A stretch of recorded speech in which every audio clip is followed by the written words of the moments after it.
Welcome back, Turnkey family. In this episode, we're with a good friend, even better mentor, and the best drinking buddy, Stephen Pendl.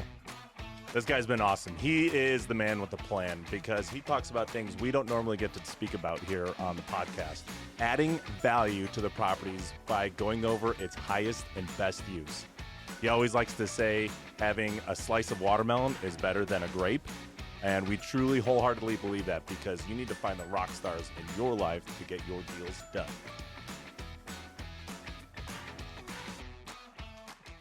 Welcome back, everybody, to the next episode of the Turnkey Brothers. We're so excited to have you here today because we've brought a very special guest, Stephen Pendl. He is the man with the plan when it comes to creative solutions and adding value to property where nobody else has seen it before. This guy's your guy, and we're so excited to have him here with us today. Yeah, Stephen is a great friend of mine and a mentor. He's walked me through a couple of my off-market deals that I have going on right now. He's always responsive, always on his phone, ready to give that value back. And also, we've had great times, camping and other things. Floating the river. Yeah, floating the river, partying. Yeah. So Stephen, if you don't mind, catch us up to speed and give the audience a little bit about yourself. Yeah, absolutely. First of all, thanks, guys. Really appreciate being here. Honored to be here. Yeah. You guys are great friends and have mentored me in many ways as well. So pretty stoked to be here. My origins come from Indiana, not too far from Matt Oso, actually. For those that don't know, I'm also originally from Indiana, so Yeah. we've got the same B-Town things going on. Yeah. Went to IU at first, freshman year, and just couldn't really find my place there, and heard about construction management at Purdue. Moved to Purdue after freshman year, and finished out over there. So graduated with not with great grades, but graduated. C's get degrees. That's right. But finished up there, and construction industry has a lot of demand 10 years ago and today. So was able to kind of travel the country with different jobs and work in commercial construction, not a lot of residential, but ultimately ended up out here in Boise and was working for a general contractor here who is also commercial, and just sort of found bigger pockets and real estate investing, and finally it clicked, that this is the thing. So, Yeah, definitely. So tell us a little more about like construction and general contracting for those that, you were talking about maybe commercial properties or Sure. something. How did that look like for you, your normal day-to-day W-2 job? Yeah. A lot of people who aren't involved in the construction industry don't realize there's a big difference between residential and commercial. Okay. Residential is home building, basically, tract homes or even just house renovations, right? And then you've got commercial that's, anything from multifamily to, bio labs to skyscrapers, Wow. everything, right? And commercial is just kind of a catch-all. And it is, the construction type, the means and methods for building are very different in the two. So, you could go build a lab in commercial construction and then go home and not know how to put trim on the wall. Oh, really? Because Wow. it's totally different. Oh my gosh. It's really technical. So it just takes kind of a different skill set. And I was familiar with that skill set and not residential. But Okay. in terms of a day-to-day, it's a lot of paperwork. It's a lot of organizing different trades, a lot of meeting with field leadership personnel of each trade and coordinating them. You'll probably have to cut this, but a lot of people call it glorified babysitting because it is. Okay. You got to herd all these cats. Yeah. And the crazy part is they're all like geniuses in their own field, right? Sure. So less than everybody in the room at all times, and they remind you of that. I can't even fathom what it's like to build some of these bigger skyscrapers or buildings or shopping malls. Like growing up as a kid, I'm like, how does that even happen? How does that work? Yeah. Where do you start? Yeah. Starts with developers, man. Wow. So that's what So- you took a keen interest in, Yeah. I assume. Okay. Yeah, a great way to kind of explain it is there's a whole process from napkin sketch to having, let's use that example, a mall, right? Okay. Having a mall open. Yeah. And active with renters who lease space, your Abercrombie and Fitch, your whatever is in the mall, right? Sure. Yeah. And it starts with, applying to the city, and then somewhere in the middle, after all that approval comes in, that's where the general contractor is. Okay. And then as the general contractor finishes, then the developer still owns the property and is, responsible for getting it leased out, and they manage the property, or they sell it to someone who's going to own and manage it, right? Yeah. So when I was in construction, you're kind of taught this part of that process, and then you're taught to stay there, focus there, horse blinders. Wow. And I just never liked that because to me, if I don't know what my actions are doing for the big picture, then I don't want to spend my time doing those action items, right? Fair enough. So I just kept kind of clawing at the edges of that scope of focus to kind of learn a little more and more and more. And that's kind of how we got to today is I've just sort of clawed both ways. And, Wow. And yeah, here we are. Here we are. So you started off in construction straight out of college. Yeah. And you've been working there for years. Do you still do construction today? Are you still in that industry? Not as a W-2. Okay. But we are actively managing projects of our own on our own properties. Oh. So it's been really helpful having that construction and development experience. Tell us about some of those projects. What do you got going on? Sure. The first one was really simple. We just managed a renovation. We coordinated trades at a house, right, a single-family residence. And now that's an Airbnb managed by this great company called Your Stay. Oh, no. Great company, by the way. Shameless plug. Yeah. Yeah, for those of you who don't know, we also do our short-term management, and the company's called Your Stay, and we deal with local investors here in the Treasure Valley. And what a wonderful experience we've had working with people like you. It's been phenomenal. I couldn't ask for more. I could, echo that. Yeah. Likewise. And that project and it being totally on autopilot now has granted us the opportunity to add value on two other properties. So we were actually able to refi out of that, cash out refi that house and buy two more. One of which is a single family residence again, and it's in on a property that's zoned for duplex dwellings, so two dwellings, up to two dwellings. So we're actually building an ADU there right now. Whoa. Yeah. And then our second value add property is another single family residence, but it's on a busy street in Boise, zoned for commercial. So we found this ancient house that built in 1910, stayed up late one night, 2 a.m. Oh, wow, this house that has been listed for 6 months is actually in commercial zoning. What the heck's going on? Yeah. Why hasn't this sold? So we bought it, and we're going through the city right now to get an apartment complex built there. So it's kind of limitless in its number of dwellings, as long as you make it affordable, right? So we're kind of trying to find that apex of affordability and where you maximize your rate of Yep, Okay. exactly. I got to stop you right here because that was a lot in just like with 60 seconds. Because you went from quitting your job to managing your own property, fixing it, flipping it rather, turning it into an Airbnb, and then buying two more creatively. Like we've always talked about creative financing, but we never have talked about like doing creative deals, being creative with how they're zoned. Yeah. Man, can you walk us through like how somebody would go about like finding something that is zoned for commercial or zoned for multi-units? Like who finds a single family is like, you know what, I'm going to make that a duplex, or I'm going to put an ADU on there, or I'm just going to tear the whole building down and build a new one. Like, Yeah. I haven't never even fathomed that. Can you walk us through that a little bit? Sure. There's a quote, I think you're going to know it, but it's necessity breeds inventiveness or something like that. Yeah. industry. Yeah. In Boise, it was impossible to find a house that you could burr Okay. last year, right? Okay. Because everything's so inflated price-wise. And by the time you actually beat the 50 other people bidding on a house and then find a contractor who's available at a reasonable price, I mean, you can't burr that because rent didn't support the new refied mortgage. So how we kind of got there was, well, let's find something that is, obviously too expensive for what it is now, but what we could add to it would make it worth that original price. So how to find that? Well, I mean, you really just got to know your city's zoning, and it's different in every city. City zoning. Okay. Boise is different from Meridian, is different from Nampa, is different than Ada County. The city within the county could be different. There are houses that are in Ada County that aren't in Boise. Right. Yeah, I own Nampa. one. Yeah, exactly. So your house is subject to a completely different set of rules than Boise, Meridian, Nampa, Caldwell, any of those, right? So due diligence is huge. Okay. When you find a property and you're looking at the Google Map view and you're like, there's some space in the backyard for an ADU. Well, look up, what city is it in? What county is it in? Look up what zone that it currently is, and then know what that zone allows for. And what resource do you use to look at the zoning? Each town is different. Okay. So there isn't a great answer there. It's like you literally got to stay up till 2 a.m. Yeah.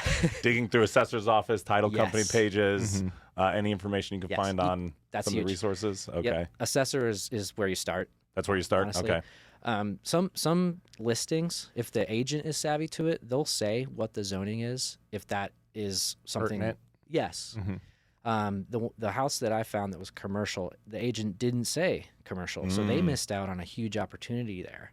They shouldn't even flip that house. They should have just got it developed to be, a 6-unit apartment and then sold the plans. Yeah. Which is what I'm doing. So, yeah. I want to get into that, but I want to back up just 1 second because you talked about looking at property and trying to find these sort of deals. I know me, for example, I'm sure you're the same. When I'm looking at like a property like on Zillow, for example, how many bedrooms does it have? How many bathrooms does it have? What's the price? Who am I going to be talking to? I never think to like, let's open up the pictures, see what the backyard looks like. Is this backyard conducive for like an ADU? If it is, okay, let's look up the zoning. Let's stay up till 2 a.m. and figure out where we can add value to these properties. And that's super amazing. And being that I was at work, I had a W-2 at the time. I didn't have all day to kind of find off-market deals, so I was limited to what's on Zillow. Another for people who are hungry or have time, don't have, kids and dogs and stuff like I do, and you have time during the day. You can also do it. You can reverse engineer that. You can get to know your city's zoning codes first, and then look at the zoning map.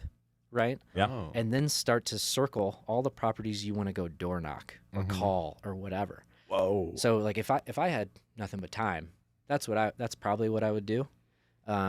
Is reverse engineer that to then just only approach properties that I know are zoned for what I want to do. Yeah. So, we talk about value add, and if any of you listeners have listened to our last episode, episode 2, we had Brandon Vazoso on. He talked about this list. It was called his Holy Grail list. And I love this because he did exactly what you said. He went around and he found these specific properties where there was pain or distress, or the owner was looking for something that they needed to get out of, and he could be that helping hand. And it sounds like you could do the same thing with this, just make your list of all the boundaries and places that you want to door knock. And even if you can't close on all of them, you can partner up with another rock star who can make some of these deals happen with you. Yeah. And it's funny you bring that up because Brandon's somebody that I've kind of talked to about that. Oh, really? Okay. Yeah. And that house that's on commercial land, I mean, he's somebody who has resources to target which homes he wants to target.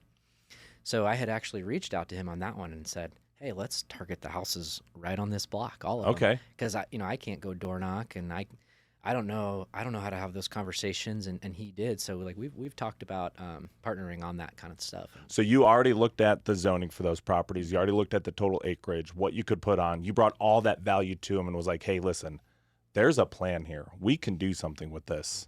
And you found another rock star, Brandon, to team up to find that, to make that happen. Man, that just goes to show like 50% of something is better than 100% of nothing. Yeah. Right.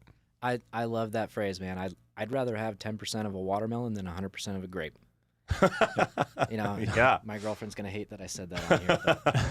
But dude, the analogy so though makes tired of me sense. saying that. But yeah, I mean, I can't. That might be my motto, right? These days is there's so many people in this small world here, the Boise real estate investing market, especially people in our age group. It's crazy that some of these meetup groups, there'll be 100 people there, and it's all people that are just like us, and you get to know them so fast, and everyone's so welcoming and willing to help each other out.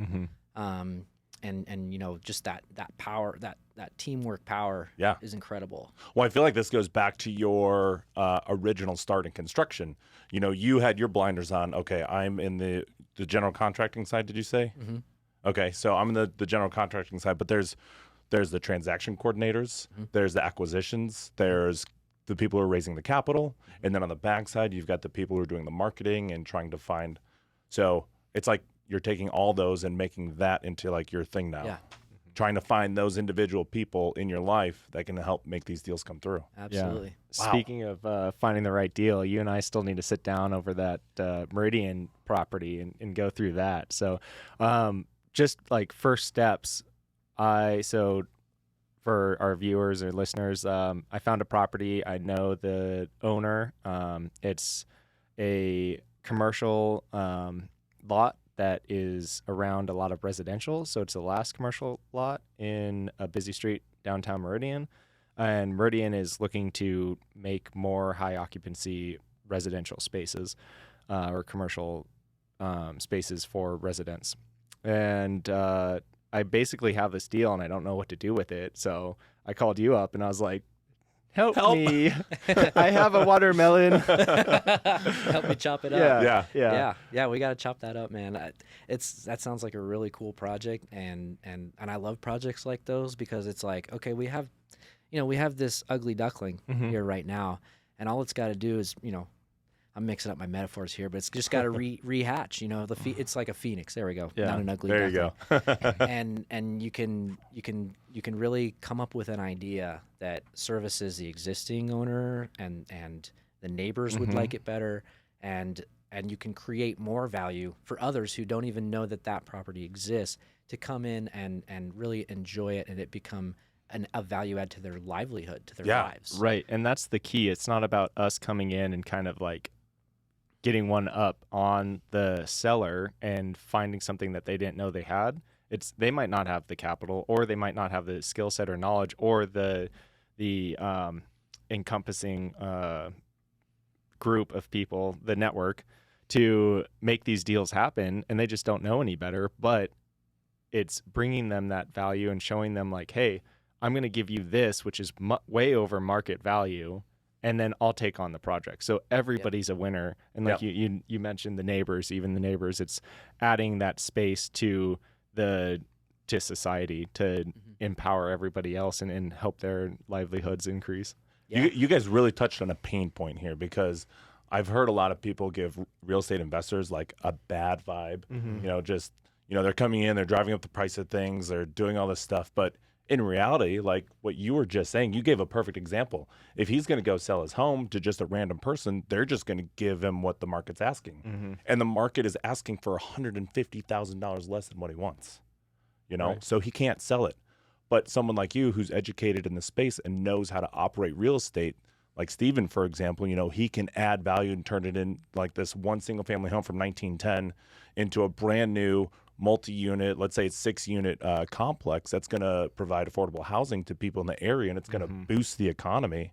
Like, I can't think of a better value add than that. Right. Absolutely.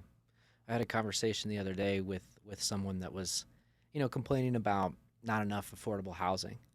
But then, they're also in support of these protesters who don't want an apartment building to be approved on a busy street in Boise. And it's like, how are you supporting both sides? Because it's not the evil developer driving up prices. It's the, I don't know whether he's evil or not, developer who's trying to add supply where there is demand. Right. And as we increase supply, the demand will be met and prices will go down. Yeah. So, really, people who are complaining about affordable housing and lack thereof should really be going to city hall meetings and supporting elected officials who are progressing policies that allow for building to be built, right? Yeah, that's huge. And it be tasteful and it fit the design that Boise wants to go for, and it be safe and welcoming to the entire neighborhood, to everyone. Economical. Yes, that's exactly how we get pricing down on rentals and on houses for purchase, is to add supply. Yeah, totally. So it's just a matter of finding a way to do that that best suits the community. Yeah. So you talked about the 2 deals that you have going on. Let me back up. You had one deal that you flipped, you bird and turned it into an Airbnb. That Airbnb allowed you the opportunity to buy 2 more investment properties that you're currently managing. I think we stopped you at where you're going with those 2. Yeah. Sorry, can you repeat that question? Yeah. So we stopped you at the 2 properties that you just bought that you're trying to develop. I think one you're turning into a duplex, Yes. and then the other one you're partnering with somebody to make affordable housing and buy something or develop something that's brand new. Exactly. You want me to talk more about that? Yeah. bigger Talk one? about the duplex and let's talk Okay. about the deal. Yeah. How about we start with the little duplex? Yeah. We dive into a little bit with that, and then we go over to the larger scale. I love it. development. Yep. So I actually think this one is going to be the most relatable to most of your listeners, actually, because it's 100% attainable to anybody, whether they have Okay. W-2 or anything. So we bought this house as a primary residence, so we used a conventional loan to buy it. And then as soon as we closed and as soon as we got moved in, we started refiing already. Nice. Or at least the application, because it takes time to do what's called a conventional renovation loan. Ooh, that's not something we've talked about here. So you can, it's typically done as a refi if you've lived in your house for a long time and you have equity and you want to, renovate the house. Or you can add an addition, or you can build a pool, or you can build an ADU. Okay. So there's certain stipulations that every lender will have that's, particular to that lender. And our lender required it be attached. It couldn't be a detached ADU. So we moved forward with actually trying to get a duplex approved. So we got ADU financing on a conventional renovation loan, Okay. which added $250K to our mortgage and a budget of $250K for construction. Wow. And they approved the Like that. Yep. And that's all through a lender, right? Yeah. And then separately, we start working with a contractor and an architect to design it. And we wanted to actually do a duplex because to the lender, it makes no difference. But for us, we can, we could potentially subdivide it and sell them separately later. We get added value, right? That we could refi later, cash out refi later if it's a duplex rather than just a single family with ADU. Sure. And they rent better as a duplex with parking and everything. Yeah. We were like 1 foot short. Oh, really? On some backup space. Yeah, a whole complicated matter with some of the dimensions that the city requires for parking. Okay. So in the interest of time, we decided to just move forward with an ADU. So here's where it kind of relates to everybody: is anybody who has a house or who is looking to buy a house, you could buy one and get a conventional renovation loan and build your own ADU. And with that, you can Airbnb it. You could rent it out long term for $1,500 a month, paying down part of your. It's like a house hack where you don't have to have a roommate. Right. You can even live in the ADU and rent out the house for even more. Right. Wow. So a lot of single folks will do that, or somebody who's maybe a couple, and they, if you don't have the need for more than one bedroom, you can live in the ADU and rent out your 3-4 bedroom house. That's like house hacking on steroids. Big time. House hacking is where you just buy like a multi-unit, a duplex, or you rent out by the room. But man, you're doing that, plus you're adding a whole nother structure onto your property. Right. That's on house hacking on steroids. Yeah. Yes. What does the zoning have to look like for an ADU? You can actually build an ADU in any residential zone in Boise. Okay. Right? As long as you adhere to requirements, which includes setback requirements from the, how far back the structure is from the property line. Height requirements, you can't go more than, 35 feet or whatever it is, depending on the zone. And that's really it. You can't build it bigger than 700 square feet. So ours is 699. Yeah. Nice. I imagine it's different. Like you'd have to call your city and just to see exactly what it is for those who are listening, if it's different, or maybe the lender has different requirements. Like, do you have to be a primary owner of the home? Yeah. Primary resident. Yeah. So the lender requires that you live. I mean, it's like any owner-occupied loan, right? But it's interesting. Just like an FHA loan, right? If you move out 3 months after you move in, you're fine, right? So you just have to have lived there or demonstrate that you intended to. Yeah. Hopefully, none of my lenders are listening. Yeah. And of course, as always, we are not giving you legal advice. Yeah. If you'd like to talk to an attorney, you can give us a shout out and we'll patch you in with a shoot. What do we do? Real estate attorney. There's some good ones out there. There are definitely some good ones out there that can help you along in some of these processes, because every process is different. Every deal is going to be different. Let's say you even partner with somebody on the deal. You're going to want to form a contract between the two of you. You never know what's going to happen. I mean, the laws could change in the middle of your deal. I've seen that happen before. The city will literally change a law saying, oh, guess what? No more ADUs in all of Boise. Yep. So everyone who is currently building an ADU in Boise is just screwed. So always have those backups just in case. Oh, yeah. Oh, yeah, definitely. But okay. So that's pretty easy. Get an FHA loan, 3.5% down, move in, refi into a construction loan, or maybe even just do it from the get-go. Yeah, but what an awesome idea for somebody who bought in like 2015 and now they have a bunch of money that's not doing anything or equity that's in their property not doing anything. And they can just add an ADU, move into that, or do an Airbnb out of that. Yeah. Which is exactly what he's doing. Yeah. And you can, there are contractors that are really proficient in ADU construction and permitting and everything. I mean, we could have hired a contractor who literally just handled everything and while we're at work, right? So that's how it's relatable to the folks at home is, you can do it without actually having to do anything. Okay. You're going to obviously pay a little more for that coordination time, but that's exactly what we would have done if we didn't already have the construction experience and the free time with quitting our jobs, right? Even us in the construction industry would have had to hire a contractor to manage all of that if we were still working. So anybody can do it, and it takes 5-6 months to build it.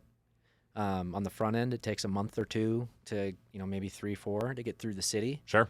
It took us all of that because we were trying to be a little greedy with the duplex. And kind of squeeze that foot that we needed. But we could have had that ADU approved in 6 weeks. Okay. And sorry, I didn't mean to cut you're you good. off. So starting off, like, what was the cost of the ADU? And then what's your return, essentially? Absolutely. So right now our budget for that project is $250K. So it's almost like buying, if you think about it, it's like buying a house, a 2-1 or we're doing a 1-1 but really high end. But we could have done a 2-1, like a little bit more, standard quality. And our income is projected to be $3,000 off Airbnb-ish, like conservatively, right? Just for the ADU? Right, Okay. just for the ADU. So we've added about $1,500 to our mortgage, but we're looking at conservative revenue from day one, $3,000. So that's not a whole lot of margin up front, but we basically got an Airbnb for $250K. Right. No, you can't find those in Boise, Yeah, right? right. And 3-4 years from now, that revenue will go up and up and up, right? Yeah. So that's kind of what we're investing for, is that long, like, I guess midterm length investment where we know it's going to create a lot of cash flow in like 3 years. Yeah. And you've forced appreciation into the Yes. property. Right. Exactly. Which is huge. Yeah. Exactly. Yeah. Exactly. Okay, that's a great start for people who are like just getting in or want to figure out some creative. But for those who've been in it a while, I imagine they would go to the next step, which I assume is what you're doing right now on this multi-unit property. Yeah. So how did that happen? How did you get started? Walk us through. I'm excited. I want to hear about this. Well, I got to now do another plug for you guys. I met a guy from Boise Turnkey. He works with Corby and you guys, and he was doing a 17 unit over in like on the West Bench. And he hired the company that I was working at to manage the design and the construction. Okay. And the company placed me on the project, right? So I was the project manager, helping this gentleman get through design and permit applications. So I'd already had development experience in the past at previous employers and previous cities, but that one really gave me a crash course in Boise. And I realized that for me, my personal preference, everybody complains about developing in Boise. I actually love it because Boise is very black and white with their code and their requirements. That's nice. And their and the planners down in the city are accessible. And I learned that from that project is, this is the code. That was easy to find. That's easy to make sure we adhere to in our design. I have a question. The planner answered my phone call on their mobile phone. Like, wow, that never happens in other cities. Like, wow. When I'm trying to get a hold of Meridian, like their code is like, we don't have any dwelling max. It just needs to fit the neighborhood. Okay, how do I run numbers to know if this is a good deal or not? Then? Yeah. And, before I get 6 months down the road and purchased a property that now I learn is you guys don't really like that here. So, Yeah, that's crazy because there's the saying, jump out and build your parachute on the way down. But when you're planning and developing, you don't want to do that. Right. You want a yes or no answer, so you don't go 6 months down the rabbit hole and then find out it's not going to work. And Exactly. it's like your world just unraveled. And if you're a well-seasoned developer, like third generation, you've been doing it for 40 years, that's a little easier to, develop in a tough location that you're not sure where you're going to go. And you can kind of leverage and politic it and whatever you need to do to make a project happen. But when you're kind of starting out and you're talking about, development projects with units that are fewer than 50, and it's your first few ones, you're really looking like it's a developer's dream to have that cut and dry. You can do this, you can't do this on a certain property. Sure. So, and I strayed away from your question. It was, how did that come about? It's, the combination of meeting that guy and helping him with that project from a contractor's point of view, and then us looking for a value add property and staying up late, after the kid goes to bed and dishes are put away, stay up late looking for that property, finding a commercially zoned one and being like, I can do the same thing here that I'm helping this guy do at my work where I'm getting paid by the hour, basically, right? And he's going to make way more money off this than I am working at this company. Yeah. And he's working on it way less than I am. Yeah. So, I'm not like the world's expert in construction in real estate development, but I knew enough to be dangerous, and it was like just worth that plunge to just go for it with this project. So we bought the house, rented it out, and it's just breaking even every month while, we continue to grow the project and progress. Yeah, I think you'll find that that's a common theme here on our platform and on this podcast is that you always want to add value to others in your life because you never know what's going to happen. And if you can add value, they're going to add value. You can work together. That's how you find your rock stars. And it sounds like you found a rock star in your life too. Man, so many. I know. Just here in Boise, my girlfriend Elena turned me on to Bigger Pockets, 16 months ago. Okay. Right after we'd bought our first house. After you'd already been in the industry for 10 years? She turned me on to Bigger Pockets and investing, right? Okay, And I'd been in construction for 10 years and never even thought I could buy a house. We bought a house. I was shocked that we could buy a house. And then I learned all this stuff so quickly and meet great rock stars in town. And even just in the year and a half it's been since I even learned what an FHA loan was. Yeah. It's incredible, the team that we've sort of assembled and this network of friends too. The same guy I'm drinking Bud Lights on the river with, I'm having, intellectual conversations about creative finance and we're, both helping each other out buying properties. It's crazy. It is. Yeah. At the end of the day, it's all about family. Yeah. Right? We want to do better for ourselves, for our family, and those around us. Yeah. Yeah, and I want to circle back to a point that you made about not always being the smartest person in the room. In fact, you might be surrounded by a bunch of other big heads, but you could be the person in that room making the most money because you're the one taking the risk and you're the one who put it all together. So you don't have to be the smartest person if you know how to find the smartest people. Yeah, exactly. Yeah. Exactly. That's a CEO mindset Yeah. right there. You're hired. All right, I do have another question. So you said you're in the process of the planning on this bigger project that you have. I know we've spoken before on how that can look, meaning you can buy a property and sell it. You can buy a property, develop the plans, sell the plans, because you mentioned that here tonight. What are some of the different levels that you can go through to add value to a property on whether or not you want to sell it, you want to do a syndicate with it, you want to wrap it into another loan? Talk to us just in general a little bit more about that. And this is what I love about that, because I could probably think of 40 different ways, and then the next guy would think of 40 different. There's thousands of ways you can skin that cat. Yeah. Which is cool. You get a ton of opportunities to exit the property. It's limitless what you can do.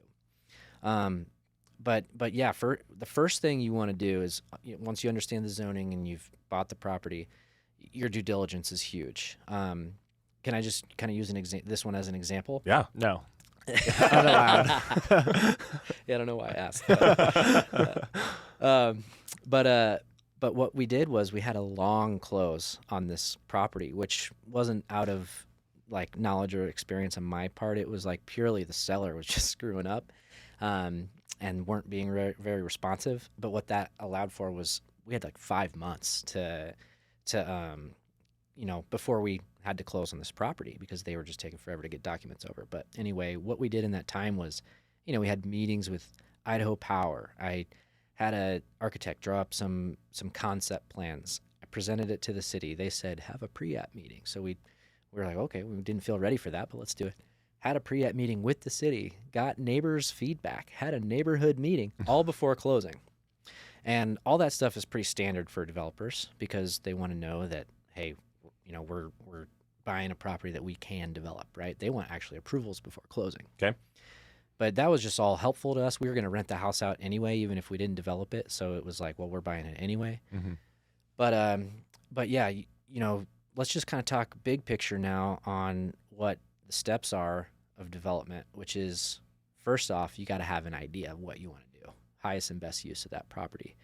And you go through an application with the city, which is the planning and zoning department first. And that application is actually not super complicated, but it does take a lot of time to kind of get it together because there's lots of considerations in planning and design process there. But you basically just need a site plan that shows the footprint of the building and the footprint of the site, right? The perimeter of the property. You have to have certain things drawn on that site plan that the city, that P&Z needs to know. Things like fire truck access, parking, like the actual number of parking spots, and it drawn there to scale, right? Your landscape plan, at least a concept landscape plan, a concept floor plan, and then the actual elevation, what's called an elevation of the building, which is, the rendering where it's just a picture of what the building's going to look like. Yeah. Like if you're standing on the street, that's an elevation. So you need to have elevations of the four sides of the building. So it's really like a 2-3 page set of drawings. So it's not super complicated. But you also need to have like a neighborhood meeting to allow the neighbors to come and ask questions, and then you have to show that you had that meeting. And there's a couple other minor things that go into that initial application. But that's the application for planning and zoning. Once you have approval from planning and zoning on the proposed use of that land, of that property, it gets stamped approved. You've just now added value because now instead of a single family residence, once I get P&Z approval on that property, it'll now be an approved property, a property approved for construction of X number of units. So now it's worth more than just a house, right? We've added value once. Okay. And that's really going through all the steps of getting it approved on paper. Yes. That approval is worth more, even though you haven't touched the property at this point. The knowledge you need to start that approval process, the people you need to speak with, the meetings you need to have, the notes you need to take, that's a lot of work. It is. Yeah. Wow. Okay. And that's just one level. Right. Okay. So that's the first level. In terms of cost, there is some cost associated with that, depending on your architect and, some of your hard costs like survey or soil testing. This is more advanced stuff, I guess, but that's kind of on the front end. It's not as expensive as designing the whole building because then you're involving way more engineers, right? Yeah. Your HVAC design engineer, your plumbing design engineer, your electrical design engineer, your civil engineer, all these engineers. Even like if you have solar on the roof, you got to have a solar engineer, and they all get paid to provide you drawings. Mm-hmm. So you don't have all of those costs, but there are those, the architect, some civil engineer, and some soil testing, that kind of stuff. So there is some cost on the front end. But it's minimal in comparison to how much value you've added for the property value, right? Because you can sell it then. And if you look That's so cool. Even on Zillow, you'll see listings that it's a drawing of a building. You're like, oh, they're not even done yet. Dude, they're not even started yet. Yeah. Like, they aren't going to build it. It's just the drawings that they got approved from P&Z, and they're saying, hey, next developer, buy it from me. You're up. They take their little cut of the watermelon. Okay. And then they pass what's left of the watermelon on, right? Yeah. So a roundabout way of answering your question, that's the first possible exit Okay. strategy. And there's 40 more. Yeah. Can you, at that point, get a entity to loan you more money to continue? Like, hey, we just got this approved now that it's worth more, so Yeah. give me more. You absolutely can. Okay. You can. It's the same as kind of building equity on your house with time, Mhm. right? It's like, well, we actually forced value just like adding a duplex. You've added value to that property, so you can refi the loan that you Okay. have on it into a loan that allows you to pull from that newfound equity. Now your payment goes up. Yeah. Yeah. So we're trying to set it up so that we don't have to do that because we're already just breaking even now with Right. with the tenant that's in place. Paying for he's paying his rent, that pays our mortgage exactly. Mm-hmm. If we were to refi some of that out, it would strain that. Yeah, now it's coming out of your pocket. Right. But what a good point about delayed gratification, because there's a lot of investors, cash flow is king, which, typically, but knowing where the property is going to go, it just breaking even now is going to pay you out so much more in dividends later. That delayed gratification, it's totally worth it just to break even. I don't know why I air quoted that. You are actually breaking even, but and imagine if on your first project, right, you do sell after that. That's called entitlements. You're entitled when you have P&Z approval. You sell it then, so you get a paycheck. It's not millions and millions of dollars or anything, but it's enough to keep food on the table, keep the lights on, and maybe fund 2 more similar size projects or one slightly larger one. Sell that one in entitlements, and it's a snowball effect, right? And then eventually you get to the point where you're funding your own 300-unit apartment development, and then you get to not only build it but keep it. Oh, that's mind blowing. So it's kind of the I guess the snowball effect, right? Is that if we can build this first one, great, but if not, it's just gonna put us on our trajectory for the next 2 or the next one.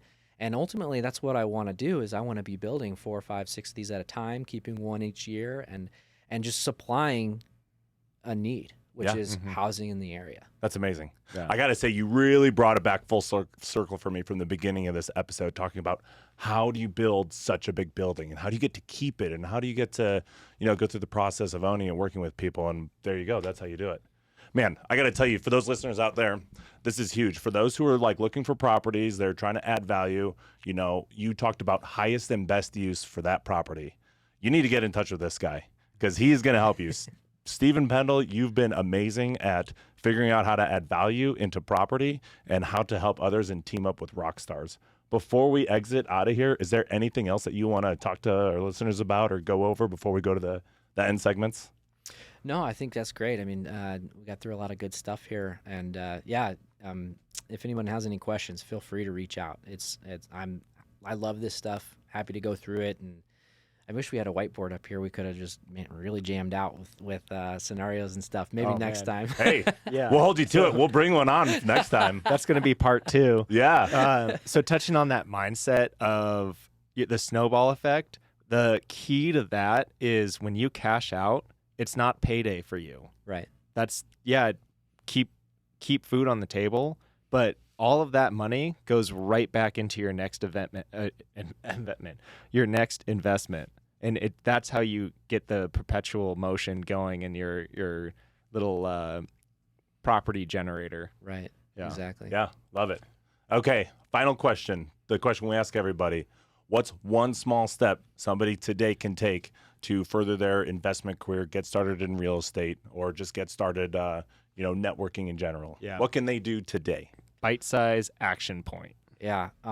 This is going to seem really minimal, but honestly, I think this really helped me a lot.